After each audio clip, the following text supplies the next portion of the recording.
We've seen 7-win Steve and Jeff Hafley flub his way to 6 wins every year. What does Bill O'Brien have to do to avoid the traps that will get Boston College to that next level? That's what we're going to discuss today. You are Locked On Boston College, your daily podcast on the Boston College Eagles, part of the Locked On Podcast Network, your team every day.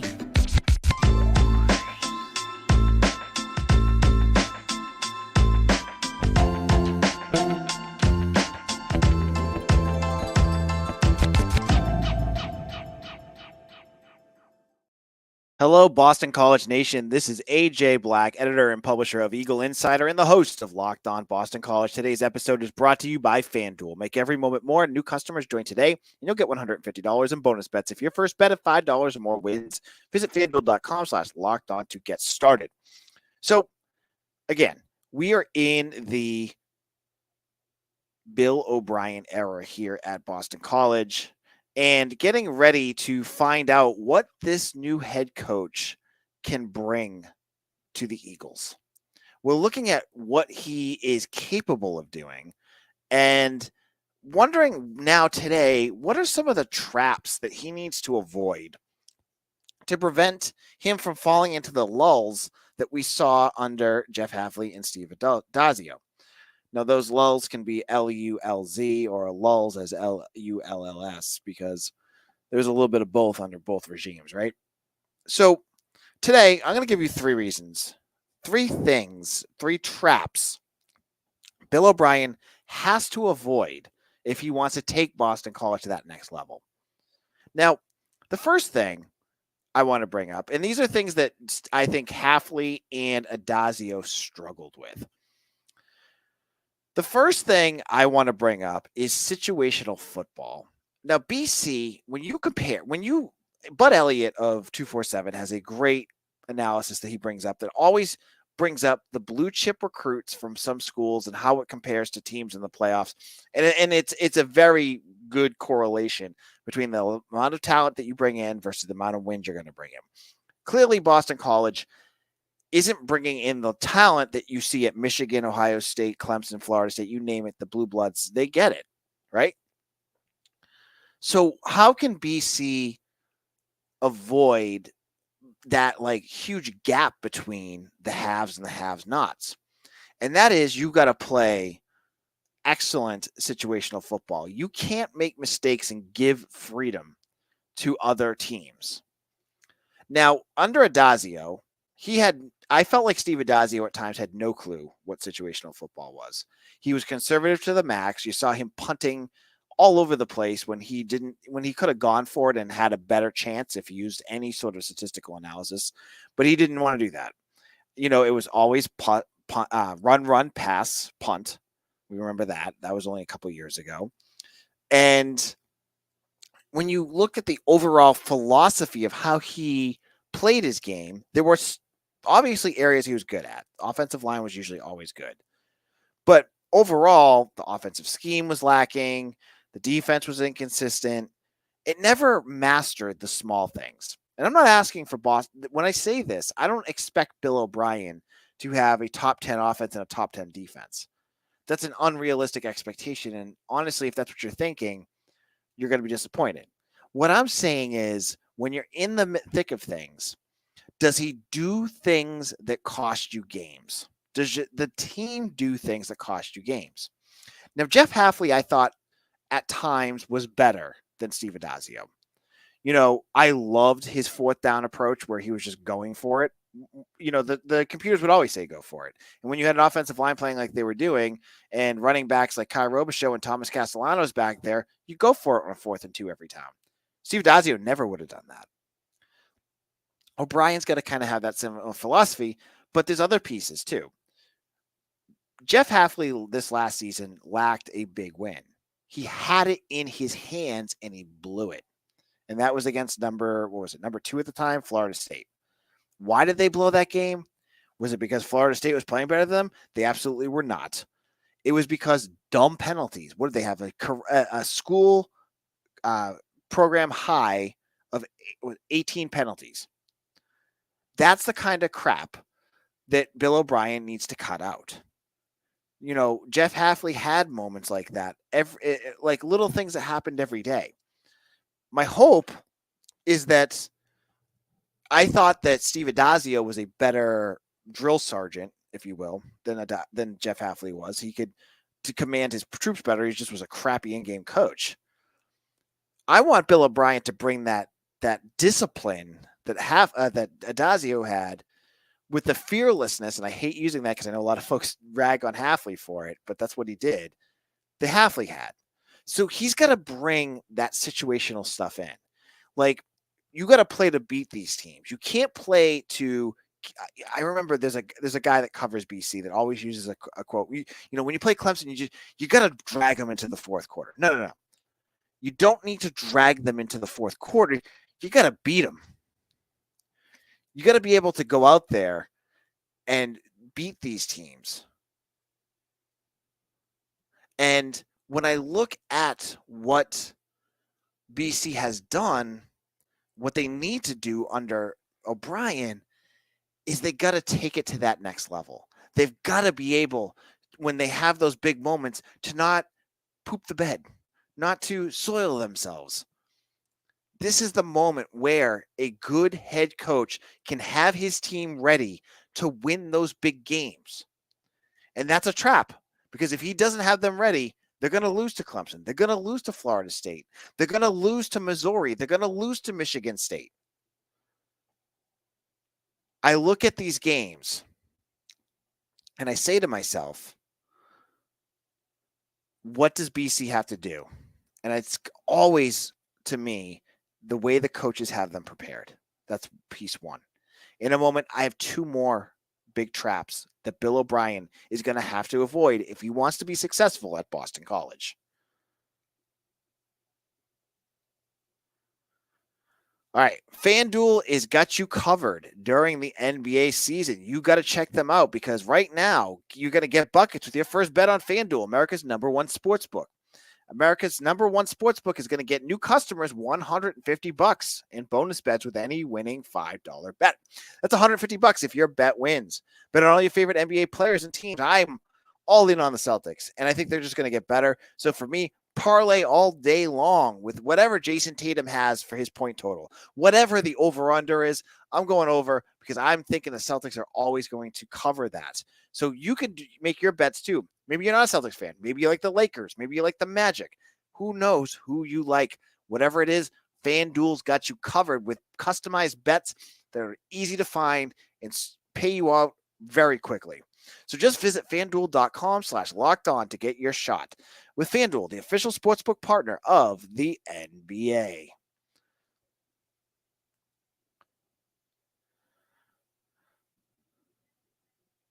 Locked On Boston College. I am your host, AJ Black, and we're talking about the traps that new head coach Bill O'Brien has to avoid to be successful at Boston College. We talked about having good situational football be a key. Do the small things right.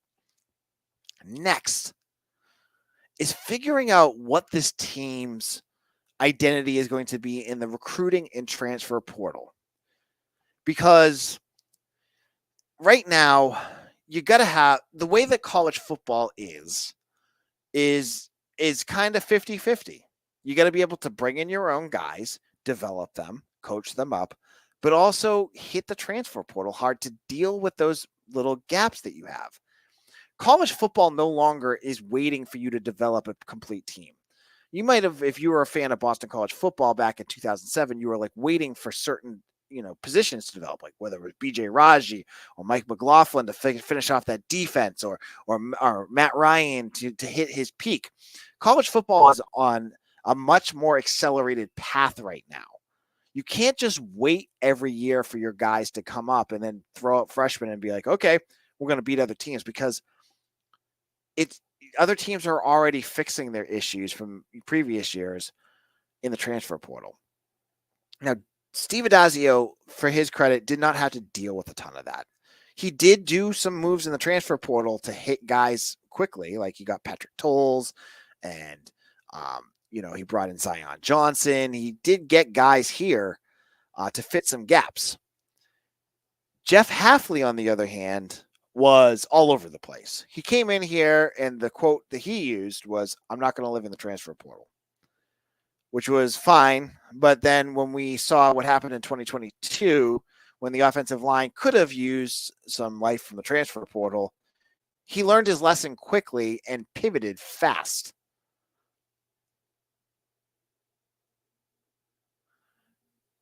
So I see, what this path has to be is kind of what Hafley did last year. Hafley only lost a handful of guys to graduation, so his recruiting class was smaller. I don't expect that to be the case much longer, and I expect, honestly, there's not been a mass exodus for Bill O'Brien yet. You haven't seen a ton of guys leave, but you're going to have some guys that are not going to be happy with what happens here. Like they were more signed in for Jeff Hafley than O'Brien. It's natural. It's going to happen.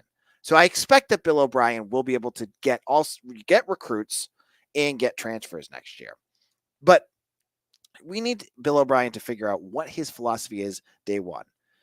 And honestly, he's got to figure out that hopefully, that what he needs to do is kind of what Hafley did as he exited, which is recruit and hit the transfer portal hard.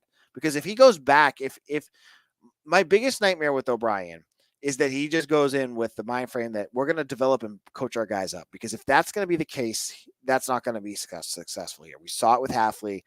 You got to be able to get transfer portal guys in here. So that is point number 2. Develop and hit the transfer portal. Don't get yourself stuck on one or the other. And finally, for this team, find yourself an identity. Now, Jeff Hafley's team, if you were to ask me what their identity was for most any year other than maybe last year, I'd have a hard time figuring out. I feel like by the time they hit, and I think it was the SMU game in the bowl, was the first time I was like, "There's their identity. They're going to smash you in the mouth, and they're going to try to, on defense, play much better football." But defense was all over the place. They didn't strike me as particularly aggressive. They weren't like ball hawks. They weren't, big pass rushers. They didn't have like skilled defensive backs. It was just kind of there. Offensively, it rotated every year, right? First year we had Phil Jakovic. Phil Jakovic was kind of, a big time thrower, so they didn't really run the ball all that much. They had some guys that really weren't fit for the running system that they had. Then 2022 was running the ball because they couldn't throw the ball. But it just felt like it was always like just putting a Band-Aid on whatever the issue was. My goal, and what I hope Bill O'Brien's goal is here, is that day one, they have an identity of what they want to do offensively. And on defense, I honestly think that as much as I joked about who Tim Lewis was, and I caught some people giving me flack for that, if they want to find an identity on defense, from everything I've read, Tim Lewis is the perfect guy to do it. Like, BC's defenses have not been. Has anyone feared BC's defense from Northern Illinois to onwards to Florida State? No, and they shouldn't, because they haven't done anything to earn that fear. I think Tim Lewis is going to install a culture that could bring that, and that's what they need. They need a defense that you're going to go. Like, remember those times, even under Steve Addazio, where you were going, especially 2015, where coaches would be like, crap, we got to play the BC's defense. This is a defense is going to grind us out and make things hard. You got to get yourself to some level of that again. And off offense, like, what do you do well? Is it going to be the run game again? Because if that's the case, fine. Like, Thomas Castellanos can do that. Kai Robichaux and Trayshawn Ward can do that. But is that what you want to do? I think that's going to be a key thing, is what is our identity? And I think an older coach, and like Bill O'Brien's been around, Bill Belichick, this is a guy that I feel knows what he can build for an identity here. And it seems like I saw that interview with Annabelle Hasselback. He's already instilling that, like drilling in the small stuff and doing the things right. That's going to build to a bigger culture and do bigger things better than they did under Jeff Hafley and Steve Addazio. So those are my 3 traps that Bill O'Brien has to avoid. He's got to be able to do all the small things right. Can't make stupid mistakes. He's got to be able to figure out where he stands in recruiting and transfer portal. And he's got to find an identity on offense and on defense. And hey, if he wants to find an identity on special teams too, whether it's just doing things well or kind of doing screwy things to get things, get teams off balance, fine with me too. Now, in our final segment, I'm going to go open up my mailbag. I'm chock full of questions here from Boston College fans that I can't wait to answer that you, the listeners, have brought up. I'm going to get into all of that in just a moment. Now, if you are in the process of making a hire, there's no better place to go to than LinkedIn.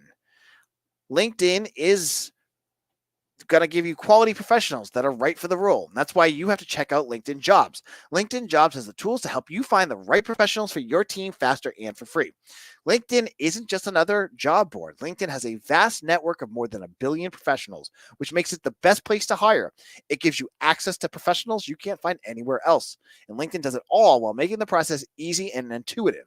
Hiring is easy when you have that quality candidates. So easy, in fact, that 86% of small businesses get a qualified candidate within 24 hours. So post your job for free at linkedin.com/lockedoncollege. That's linkedin.com/lockedoncollege to post your job for free. Terms and conditions apply. This is Locked On Boston College, AJ Black, and we are finishing up our mailbag. Starting up our mailbag, we're finishing up on those things that BC has to avoid to prevent issues under Bill O'Brien. And before I get into our mailbag, one last thing I want to bring up is what a great time is it to be a Boston College fan. You've got two major teams, number 1 in the country. Women's lacrosse and men's hockey. Men's hockey is unanimously number 1 by USCO, their voting system, and women's lacrosse, who continue to just they're a wagon right now. So congratulations to both of those teams. I wanted to shout them out. Also, on tomorrow's show, before we get into our final segment, we'll talk about the Florida State game that's going to happen on Tuesday night. I'm recording this before the game actually happens. So let's open up our mailbag. I asked on Twitter at LockedOnBC and at AJBlack247, and there were some great questions that I want to get into.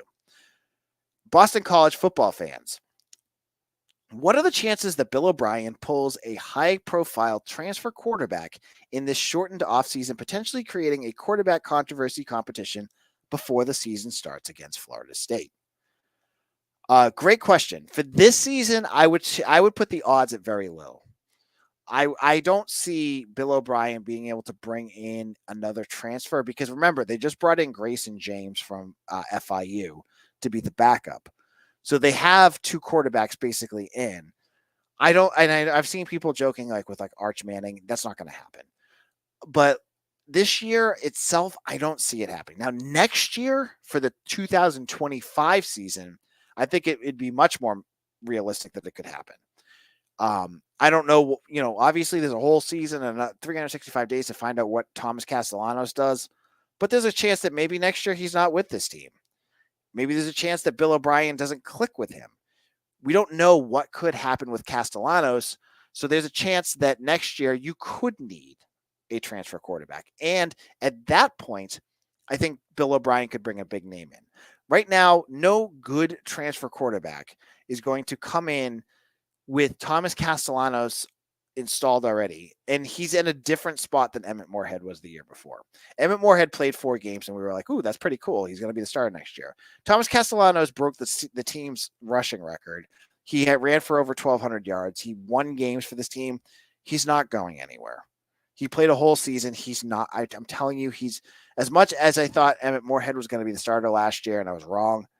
I can tell you, marring some sort of catastrophe between the relationship with O'Brien and Castellanos, he's not going anywhere. He's going to be a starter. So this year, I think it's going to be no chance. Next year, I think it's a pretty good chance. But thank you, football fans.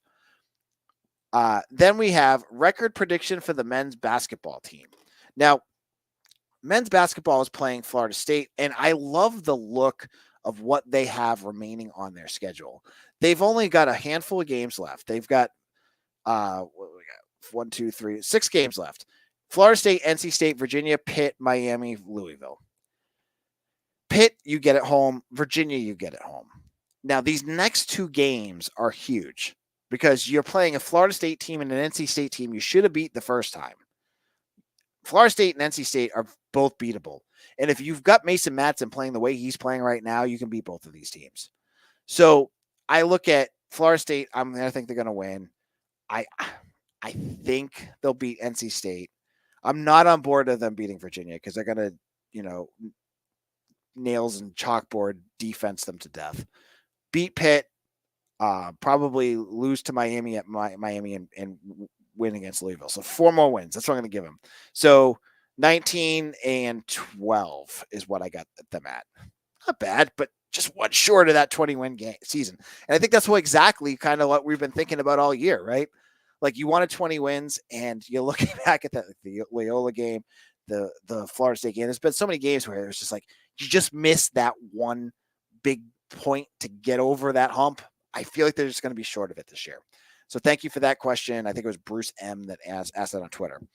And then Benjamin Broadmeadow asked, where can I get a sweet hat like Bill O'Brien was rocking during the Miami basketball game? It's a serious question, though. What are your thoughts about the spring game being a signpost of Bill O'Brien's approach with the staff now only coming together? Is this enough time to get a feel for this team?